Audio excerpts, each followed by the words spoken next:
Esto es El Tricólogo, un programa del canal de Unity Health. Si quieres entender a fondo los diferentes problemas capilares que existen y sus posibles soluciones científicas, este es tu lugar. Bueno, y después de un corte, nunca mejor dicho, continuamos con el tema del dutasteride, este inhibidor selectivo competitivo de la 5-alfa reductasa de origen esteroideo, que, como habíamos visto en la primera parte, se puede utilizar como un switch reservando una potencia de segundo tiempo luego de un tratamiento con finasteride que probablemente no haya cumplido los objetivos para pasar a un segundo capítulo androgénico de tratamiento. Entonces, esa reserva es importante tenerla como un primer esquema, pero como comentaba, hay excepciones en donde el DUTA, por supuesto, que puede ser iniciado como una primera línea. Y también hay que decir que muchas veces el DUTA, y ya pasando a una población femenina,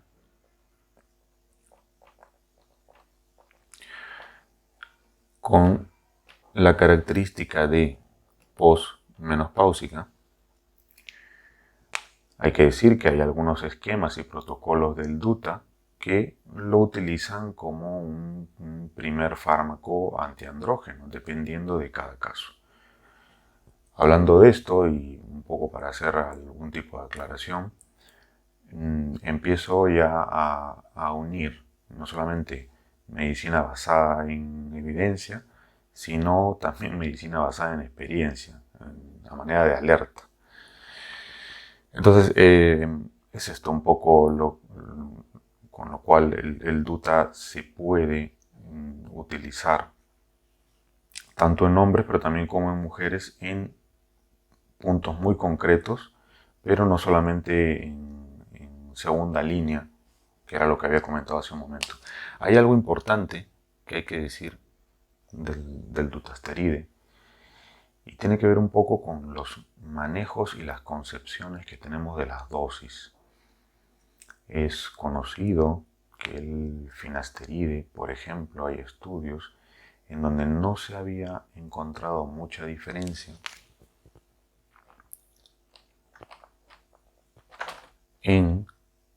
entre los gramajes de 1 a 5 miligramos, sobre todo diferencias en recuperación macroscópica, ¿no?, del cuero cabelludo, recuperaciones del tratamiento de alopecia androgénica. Entonces no se había encontrado mucha diferencia, porcentajes muy escuetos entre ambos gramajes. Esa es una de las razones por la cual muchos protocolos a nivel mundial de tratamiento con finasteride, pues por lógica se inicia con un gramaje menor y adecuado inclusive a cada paciente, siempre eso, y semanalmente. Pero también hay que decir que en relación al DUTA, y ya no lo voy a decir necesariamente como forma de ventaja, pero sí para tenerlo en cuenta, se ha podido ver que aunque los valores de DUTA de 0,5 miligramos al día,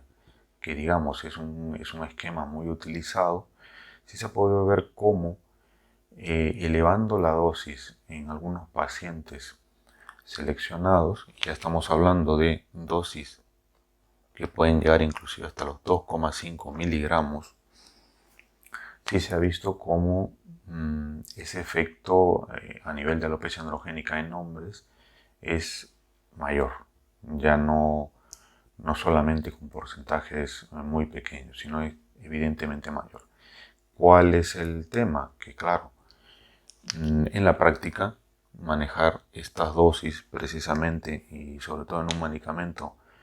de esa potencia por tiempos largos, pues hay que seleccionar muy bien los pacientes que van a recibir eso, porque no son dosis normales. Y ya no voy a hablar del tercer punto, que tiene que ver con efectos adversos. Una de las ventajas entre comillas, que podría tener el dutasteride el finasteride sobre el dutasteride sería el tiempo de experiencia, de evidencia científica, también de experiencia clínica que hay con este medicamento, y eso tiene que ver no solamente con los objetivos, no solamente con las cosas buenas que se pueden obtener en la resolución de una alopecia, sino también tiene que ver con esa experiencia que ganamos de esos problemas, de esos efectos adversos que puede haber. Y ya habíamos hablado que en términos de efectos adversos en porcentajes, generalmente ubicados en la esfera sexual, existen unos valores muy bajos, ¿no? De hecho, hay algunos estudios que no han encontrado mucha diferencia entre los efectos adversos que pueda, o la clínica sexual de la esfera sexual que pueda haber entre pacientes que no toman finasteride versus aquellos que toman finasteride. Pero sí es verdad que si ya hablamos, por ejemplo, del dutasteride, que es un medicamento mucho más potente, también existen estudios que comparan los efectos adversos, y no todos, de hecho, probablemente la mayoría, ha encontrado que esos efectos adversos son similares en porcentaje. Por ahí, y ya voy a hablar un poco cercano al año 2016 probablemente, un artículo de Tsunemi elevó el porcentaje de efectos adversos que podía haber de dutasteride hasta un 16 o 17% más o menos. Entonces, es para tenerlo en cuenta. ¿Qué es lo que falta? Pues mucha más experiencia, mucha más práctica con el medicamento para ver si realmente esa correlación entre potencia y efectos adversos, que no deja de ser ilógica, pues se expresa en una población heterogénea y también en una población homogénea, no solamente hablando ya de alopecia androgénica como una única condición. Entonces, faltan muchos más estudios, pero claro, meternos a estos valores de 2,5, estos gramajes de 2,5 al día, pues no es lo habitual, ¿no? Sobre todo también recordando que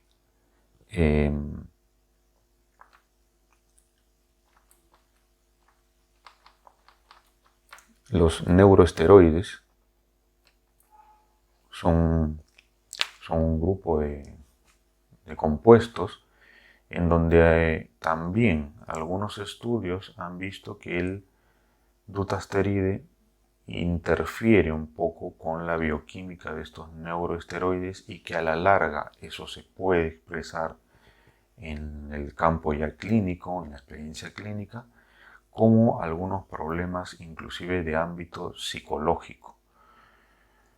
Enlazo un poco esa parte psicológica porque dentro de los efectos adversos, obviamente, y eso es un capítulo pendiente, que hay que cogerlo con pinzas y tratarlo con el rigor que lo amerita, es el tema de el famoso síndrome post-finasteride. Dentro de la línea de efectos adversos que hay, pues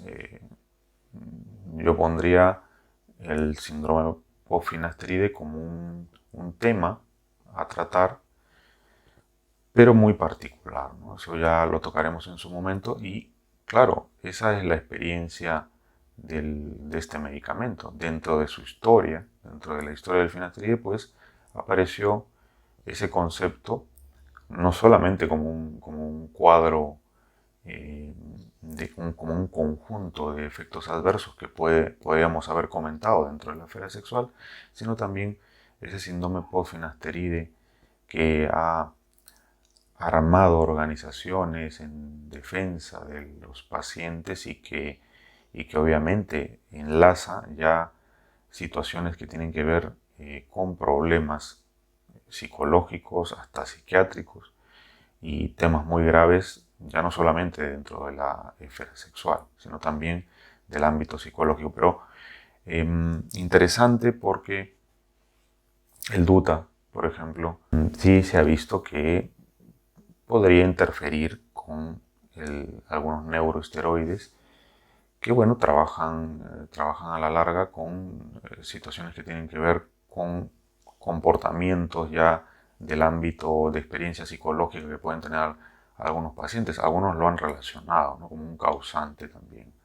de algunos eventos. Y también deberíamos, hablando de estos efectos adversos de ambos, no podríamos olvidar a todos esos procesos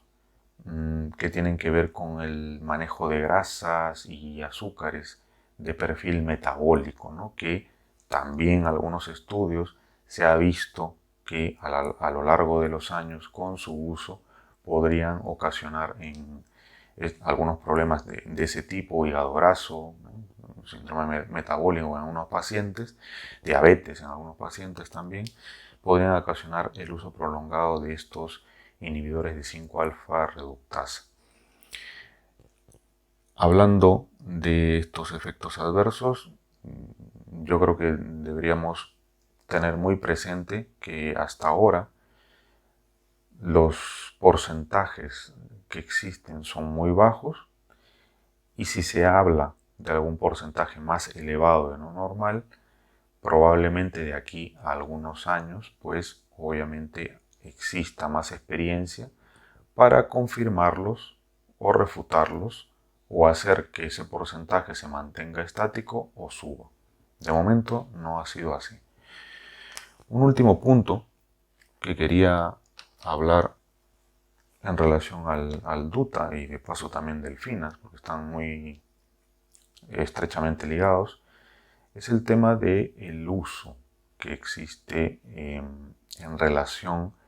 a las vías de acceso que hay con respecto a estos dos medicamentos. No voy a hablar del finasteride tópico, tampoco voy a hablar de las opciones tópicas que ya se viene intentando probar con el dutasteride, será otro capítulo. Pero sí hay que dejar en claro que en la práctica cotidiana el dutasteride se ha ganado un lugar, ¿no?, en ese ámbito de la mesoterapia, precisamente por su constitución química y su facilidad para ser utilizado de esa forma, como un muy buen adyuvante a esa base de tratamiento oral que puede existir, aunque algunos pacientes también es verdad que lo han utilizado solamente o lo utilizan solamente en meso, con sus pros y sus contras, ¿vale? Hablando de pros y contras, pues obviamente tendríamos que entrar, obviamente, el tema de efectos adversos, y también tendríamos que hablar del tema de potencia. Obviamente, pacientes que toman la vía oral y ya lo hacen de forma crónica, se ha visto que obviamente el beneficio es mayor a utilizar solamente una mesoterapia con el dutasteride. Y de esa manera empiezan a haber formas, ¿no?, de presentación. Se sabe que el dutasteride, pues, es esa famosa cápsula gelatinosa que se utiliza diariamente, pero el uso, las vías de acceso que hay, las vías para penetrancia de este medicamento, pues son muy variables. Tanto así que, también volviendo al tema de Corea, alguna empresa ya ha empezado a producir dutasteride en comprimidos, ¿no?, y no en forma gelatinosa. Recordando un poco también la historia que tiene el FINAS de ser un comprimido. La historia que tiene el FINAS en la práctica, ya no voy a hablar ni siquiera clínica, sino la práctica del paciente, de dividir ese comprimido de FINAS de 5 miligramos para su utilización diaria en alopecia androgénica, donde el tema del costo es importante, obviamente. Entonces, por supuesto que es importante la química del compuesto, porque nos va a ayudar, les va a ayudar primero a las farmacéuticas para producir compuestos y viales que puedan ser utilizados de diferente manera. Y el tema de mesoterapia con dutastería pues es un tema también muy bien tocado. Hay evidencia a favor, pero de momento obviamente la ventaja por sí solo sobre una terapia sistémica no se ha encontrado. Estos puntos quería dejarlos un poco ya aclarados, recordando que existen estos dos inhibidores de 5-alfa reductasa, que no son necesariamente antiandrógenos como tal, porque vamos que no destrozan los receptores androgénicos, ni mucho menos, pero sí son llamados antiandrógenos un poco por el juego, la jugarreta que hay a nivel del cuero cabelludo. Y utilizo algunos esquemas y protocolos teniendo presente estos puntos, pero también lo que nos trae el paciente, para intentar también enlazarlo con el capítulo anterior, en donde sobre esa sábana de receptores bioquímicos y juego hormonal es donde estos dos señores van a caer y van a realizar una acción que puede ser en mayor o en menor medida beneficiosa también dependiendo de cómo lo utilicemos. No solo es darlo, es una selección entre las formas, la potencia, el gramaje, el tipo del paciente y obviamente su grado de alopecia. Y dentro del tipo del paciente reincido. Obviamente no todas las personas con alopecia androgénica son iguales sin importar el grado de alopecia. Una cosa es su clasificación y otra cosa es el tipo de paciente al cual uno se tiene que enfrentar y al cual tiene que expresar todo el conocimiento de estos medicamentos para ponerlo en práctica y obtener un beneficio en real